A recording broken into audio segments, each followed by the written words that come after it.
everybody wants to be your best friend when they find out you have false teeth. But most importantly, you learn that it's only gay if you push back. So, so you try not to do that. This year will be 17 years I've been divorced, happily for about 7.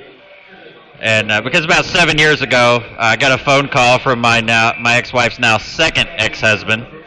And he said, man, you're never going to believe what this bitch did. I said, fucking try me. I married her first. He said, well, she's been cheating on me. She's going to leave me. So when I stopped laughing, I said, I realized I waited about 10 years for this. I told you so.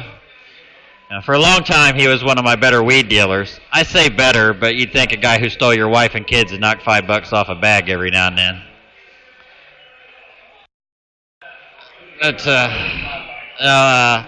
this place really does suck. It's very hot, very overcrowded. There's like 14, 15 occupiable cells and 40-something guys, so it smells like a hot fart in this motherfucker. I ain't gonna lie to you. And I had the worst headache earlier. Thank God it's gone. Well, thanks somebody. Somebody who had ibuprofen. But I don't know what kind of jokes I want to do this week. I've really not been in a good mood. Hopefully Monday I'm supposed to have a bond reduction hearing, so get that collection together, and maybe I'll get out Monday. I can be in there next Thursday telling jokes in front of y'all instead of in here.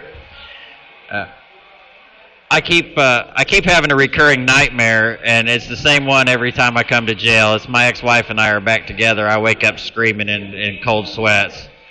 I can't stand that fucking whore. Wait, I gotta quit calling her that. I can never prove she got paid. Slut. Fucking slut. But she's on husband number 3, kid number 5, so yeah, I'm pretty sure she's a slut. But no, when you're a parent, you only want for your kids to do better than you. So obviously, I set the bar pretty fucking low because I don't like to fail. Both my kids could each get 2 felonies, and they'd still be doing better than I am. I'm only in here because I accidentally missed a court date, and they don't like that. They come pick me up. Luckily, I got all my drugs put in my safe before the cops come through the door. So hopefully, they'll be there when I get home. And allegedly, I'm an independent distributor in the pharmaceutical industry. Allegedly. So we'll like to see how that plays out in court next month or sometime around there. I have 2 upcoming trials. So yeah, that's not fun. Not fun at all. I'm patiently waiting for Monday to roll around and court to happen. But we'll see. We'll see how it goes. If anybody would like to contribute to my commissary fund or my bond fund, Brent has all the information, so he can pass that along to y'all. I want to leave you with a street joke that you could tell your friends. See, at one time I lived at 3 different times I lived in the same trailer park in 3 different trailers, and there's a little kid. We'll call him Little Johnny. Little Johnny, he came straight from Ireland, and one day I watch him, he's walking down the street, and he's ringing his cowbell, and I say, hey man, what are you doing, Johnny? And he says, well, sir, I'm going to get me a cow. I said, well, Johnny, I don't think that's how those things work. He said, would you like to see how it's done?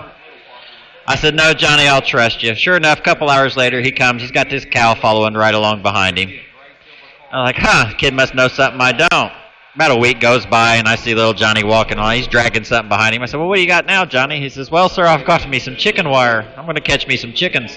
Well, I don't think that's how it works, Johnny. Would you like to see how it's done, he says. I said, no, Johnny, I'll trust you. So, sure enough, a couple hours later, Johnny's dragging that chicken wire behind him. He's got like 15 chickens stuck to it. I'll be damned, this kid knows something I don't. So a couple weeks go by, and he's tossing something up, walking past. I'm like, what do you got now, Johnny? He says, well, sir, I've got me some duct tape. I'm going to go after some ducks. I said, well, I know that's not how that works, Johnny, because it's D-U-C-T, not D-U-C-K. Of course, he says, well, would you like to see how it's done? No, Johnny, I'll trust you. Sure enough, a couple hours go by. He's got like 25 ducks coming right behind him in these little duct tape leashes. I'm like, this kid knows something I don't. Well, I didn't see Johnny for about a month, and then he's going by one day, and I was like, well, what do you got this time, Johnny? He says, well, sir, I've got me a pussy willow. I said, oh, hold on, Johnny, I'm coming with you. No, this shit's 50 cents a minute, and I'm running out of money rapidly. So I'm going to go ahead and jump off here. But before I do, I got into stand-up comedy because, well, right tonight I'm sitting down, but stand-up comedy because I spent a lot of time in Riley Hospital for Children, and I watched a lot of comedy, and watching comedy always made me feel better. Laughter always made me feel better. I said, one day I'm going to grow up, I'm going to do that. I'm going to give that laughter and joy back to people. So I continue doing it now because I'm so addicted to the laughter and the applause, and I just want to thank everybody tonight for not feeding my addictions too bad. But I will catch you all later, and hopefully I'll be there next week. And thanks for letting me do a comedy first and tell jokes from inside of jail. So you all have a good night, and I'm going to jump off of here. Bye.